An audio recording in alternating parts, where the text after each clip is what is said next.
আজি মামাতে সাবস্ক্ৰাইব কৰে দিবা আজি আমি বজাৰত গলো আপনি সাবস্ক্ৰাইব কৰবা হেল্ল' এভৰিৱান কি খবৰ ভালনে আপোনালোকৰ আশা কৰোঁ সকলো ভালে আছে স্বাগতম জনাইছোঁ ব্লগছৰ অন্য এটি ভিডিঅ'লৈ আজি এয়া পিনি মেলি ৰেডি ওলাই আছোঁ এফালে আফ্ৰিনা ওলাই আছে ক'ত যাওঁ কৈ দিয়া হেম বজাৰ যায় বজাৰলৈ যাওঁ কি লওঁ সেয়া দেখাই থাকিম তেন্তে ব'লক আমাৰ লগত আপোনালোক আহি পালোঁ এম বজাৰ আৰু আপোনালোকক দেখুৱাম ভিতৰৰ দৃশ্য বৰ বেছি ডাঙৰ নহয় বাৰু হ'লেও মানে কি বস্তু আছে সেয়া আপোনালোকক দেখুৱাম তেন্তে ভিডিঅ'টো চাই থাকিব শেষলৈকে এই দেখিছে বাই বজাৰ লৈ আছে কিবা কিবি বেটীহঁতৰ কাৰণে এইটো বেটী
আৰু এইফালে আছে কসমেটিকখিনি কিমান ভাল লাগিছে দেখিবলৈ কসমেটিকখিনি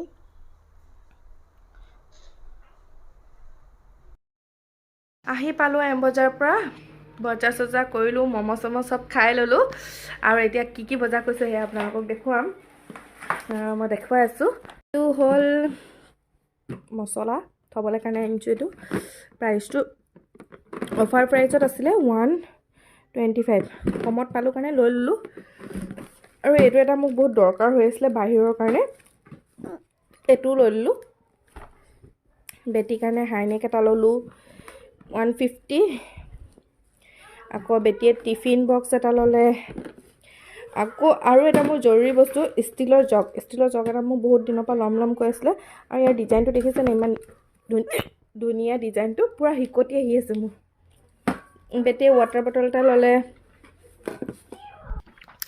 আৰু এনেকুৱা এটা ষ্ট'ৰেজ কৰিবলৈ কাৰণে এনে এইটো এটা অফাৰ প্ৰাইচত আছিলে 99 এইটো লৈ ল'লোঁ আৰু লগত এটা ল'লোঁ হেণ্ড ৱাছটো বহুত জৰুৰী মোৰ আগতো এনেকুৱা এটা হেণ্ড ৱাছ আনিছিলোঁ সেইটো বহুত ভাল লাগিলে আৰু এইটো 50% ডিছকাউণ্টত আছিলে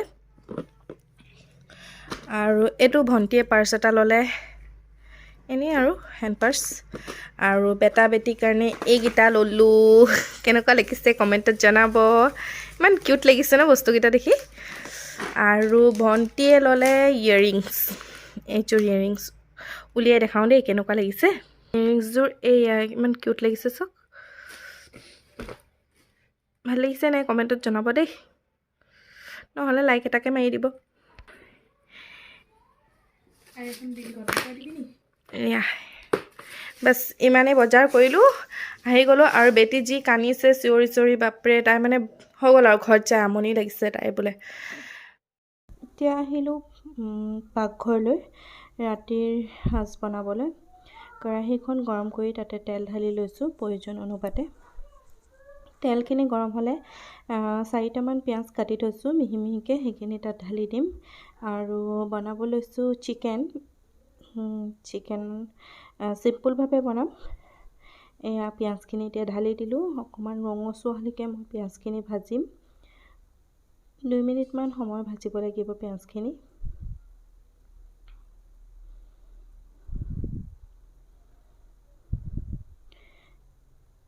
আৰু একেবাৰে সহজভাৱে বনাম পিঁয়াজখিনি লাহে লাহে অলপ কালাৰ চেঞ্জ হৈ আহিছে আৰু অকণমান সময় ভাজিব লাগিব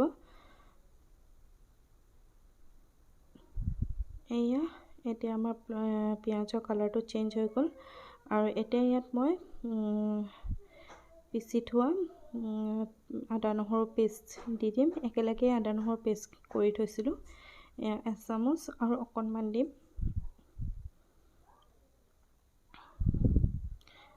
আৰু ইয়াত অকণমান সময় 2 মিনিটমান সময় আকৌ এনেকৈ ভাজিম, কেঁচা আদা নহৰু গোন্ধটো যোৱালৈকে। আৰু ভজা হ'লে মই ইয়াত মছলাসমূহ ব্যৱহাৰ কৰিম। এতিয়া মই ইয়াত হালধি গুড়ি 1 চামুচ, ৰং জলকীয়া গুড়ি 1/2 চামুচ আৰু ধনিয়া গুড়ি 1 চামুচ আৰু জিৰা গুড়ি 1 চামুচ আৰু প্ৰয়োজন অনুপাতে নিমখ ব্যৱহাৰ কৰিছোঁ। আৰু এইখিনি ভালদৰে লৰাই ল'ম অকণমান সময়, আৰু তাতে অকণমান পানী দি পিঁয়াজখিনি গলিব দিম আৰু মছলাখিনিৰ সৈতে মিলি যাবলৈ দিম। এয়া মিক্সাৰ জাৰতে মই যিহেতু আদা নহৰু বনাইছিলোঁ তাতে অকণমান পানী দি ঢালি দিছোঁ। এয়া আপোনালোকে দেখিছে মোৰ পিঁয়াজখিনি গলি গ'ল আৰু লগতে তেলখিনি বিৰিঙিছে। আৰু ইয়াত মই এতিয়া এটা বিলাহী ব্যৱহাৰ কৰিম, কাটি থৈছোঁ মিহি মিহিকৈ। এটা বিলাহী দি দিম। বিলাহীটো সিজালৈকে অলপ সময় মই ঢাকোন লগাই দিম। এয়া বিলাহীটো ঢালি দিছোঁ, এতিয়া মিহি মিহিকৈ কাটি লৈছোঁ আৰু তেতিয়া সোনকালে গলি যাব বিলাহী। এয়া আমাৰ বিলাহী গলিব ধৰিছে আৰু এতিয়া সম্পূৰ্ণৰূপে গলিয়ে গ'ল। এতিয়া মই ইয়াত চিকেনসমূহ ব্যৱহাৰ কৰিম। চিকেনসমূহ দি দিছোঁ আৰু এনেকৈ চিম্পুলকৈ বনাইছোঁ, যিহেতু তাত কোনো দৈ চৈ ব্যৱহাৰ কৰা নাই। আৰু এনেকৈ অকণমান এনেকৈ বনাই মানে চিম্পুলভাৱে বনাই বেটা আৰু বেটি দুয়োটাই খাই ভাল পায়, সেইকাৰণে এনেকৈয়ে বনাইছোঁ। আৰু গোটেইখিনি চিকেন মই ঢালি দিম এতিয়া।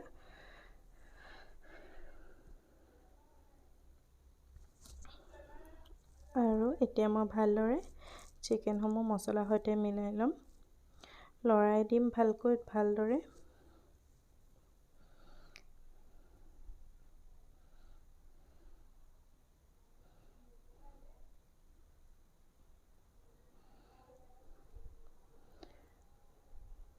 ভালদৰে মিলাই দিছোঁ আৰু ইয়াত কোনো মই পানী ব্যৱহাৰ নকৰোঁ, যিহেতু চিকেনৰ পৰা পানী ওলাবই। আৰু সেই চিকেনৰ পানীৰে গোটেই চিকেনখিনি সিজাম আৰু অকণমান মছলা নিচিনা থৈ দিম, কিন্তু মই পানী ইয়াত ব্যৱহাৰ নকৰোঁ। আৰু ইয়াত মই কৈছোঁৱে চিকেন মছলা ব্যৱহাৰ কৰিম বুলি, সেয়ে অকণমান চিকেন মছলা দি দিছোঁ। আৰু এতিয়া ভালদৰে লৰাই লৈ ঢাকোন লগাই দিম।